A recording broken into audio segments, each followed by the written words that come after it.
देखिए दोस्तों, आज हम इस वीडियो में एक्सरसाइज 10.3 के क्वेश्चन नंबर 3 की बात करते हैं। तो क्या लिखा हुआ है इसमें, reduce the flowing equation into normal form. तो यहाँ पे लिखा हुआ है नॉर्मल फॉर्म में कन्वर्ट करना है।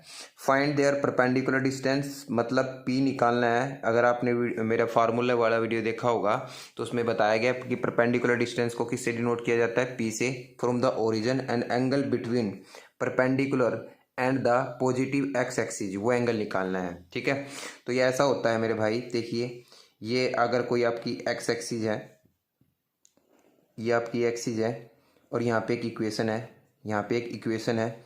इक्वेशन क्या है आपको पता होता है, a x plus b y plus c is equal to 0, ये इक्वेशन है।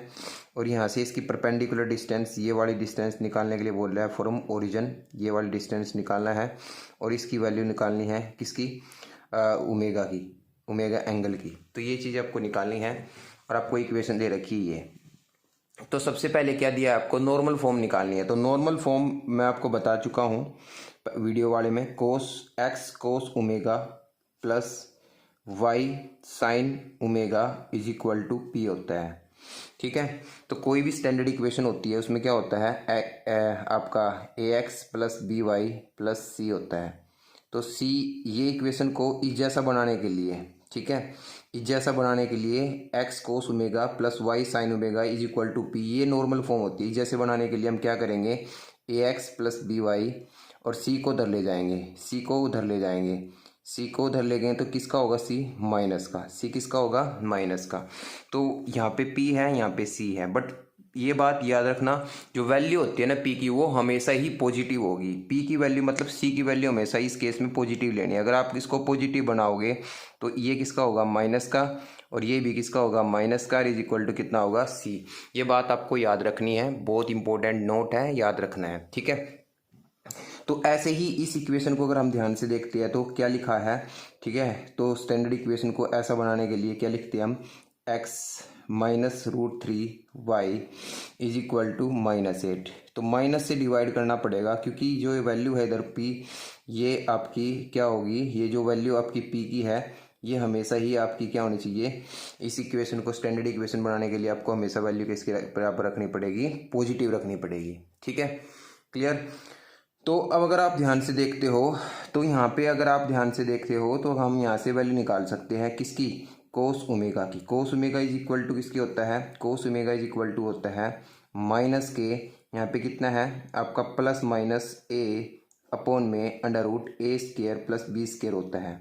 तो ए की वैल्यू जो होगी यहाँ पे, ए मतलब इसका कोफिशिएंट, तो कोफिशिएंट कितना है आपका, -1 है। कितना है, -1 अपॉन में ए स्केयर, ए स्केयर कितना, -1 रूट 3 का स्केयर कितना हो जाएगा 1, और इसका स्केयर कितना होगा 3, तो कितना आएगा, -1/2 आएगा। कितना आएगा, -1/2, और -1/2 आपको पता है, ठीक है, मतलब कोस 1/2 कहाँ पे होता है, कोस 60 पे, और कोस की वैल्यू माइनस में है तो हम इसको सेकंड क्वाड्रेंट में लेके जा सकते हैं, कि उनसे क्वाड्रेंट में लेके जा सकते हैं सेकंड में लेके जाएंगे क्योंकि वहाँ पे माइनस में होते हैं। कोस 180 - 60 लिख सकते हैं, तो कोस कितना आ गया, 120 आ जाएगा। तो ओमेगा इज इक्वल टू कितना आएगा आपका, 120 आ जाएगा। ओमेगा की वैल्यू, एक तो एंगल निकालना था आपको, ये बोला गया था कि find the perpendicular distance from the origin and angle between the perpendicular and positive axis. तो एंगल कितना होगा आपका, 120 का होगा। एंगल कितने का होगा, 120 का।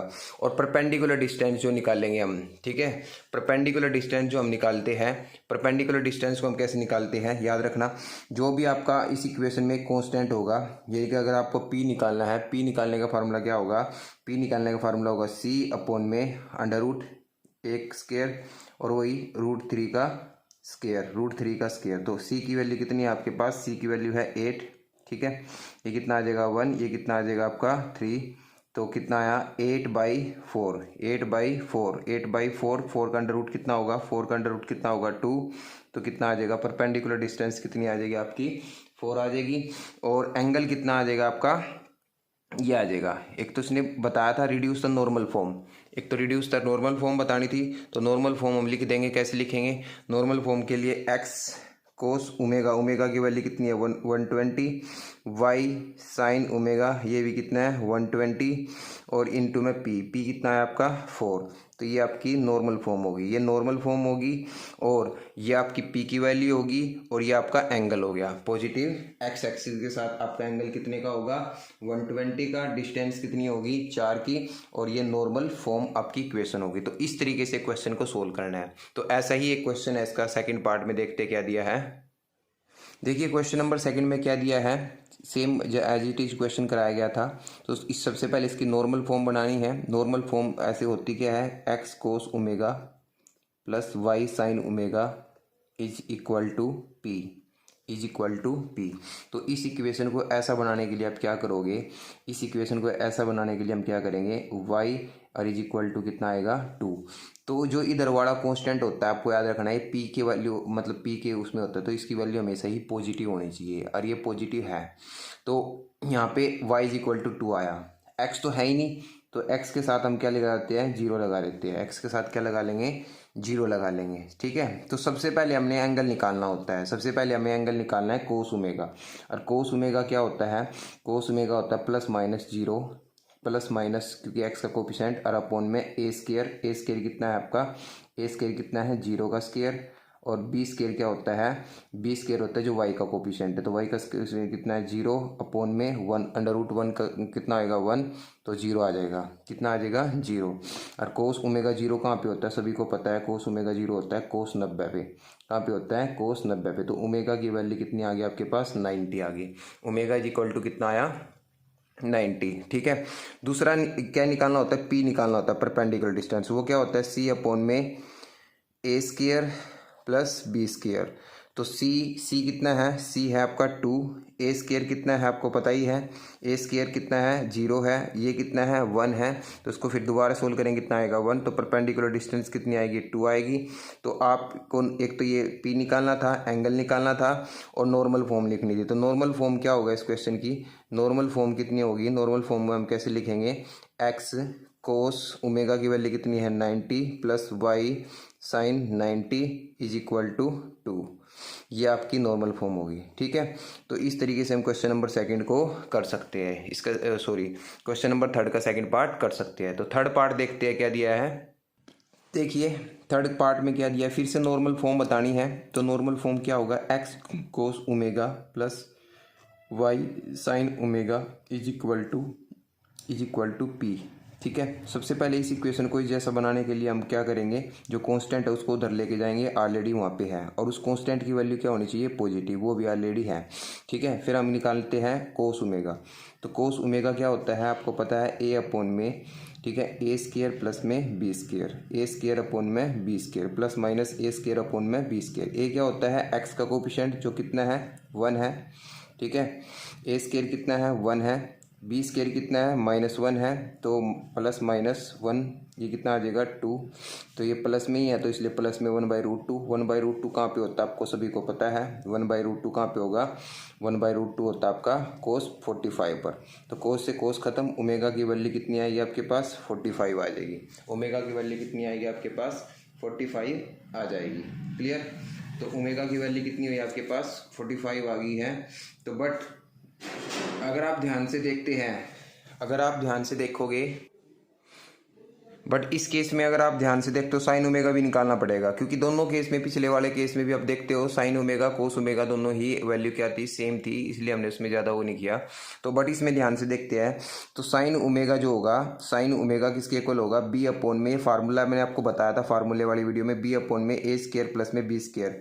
तो किसके इक्वल होगा, बी की वैल्यू क्या दे रखी है आपके पास, बी की वैल्यू कितनी है -1 है, तो ये ए स्केयर प्लस बी स्केयर कितना आया √2, तो इसकी वैल्यू कितनी आई माइनस के साइन 45, बट माइनस में नहीं वैल्यू लेनी, आपको पॉजिटिव बताया इसने, ध्यान से देखोगे आप डेफिनेशन में लिखा है पॉजिटिव एंगल निकालना है, ठीक है।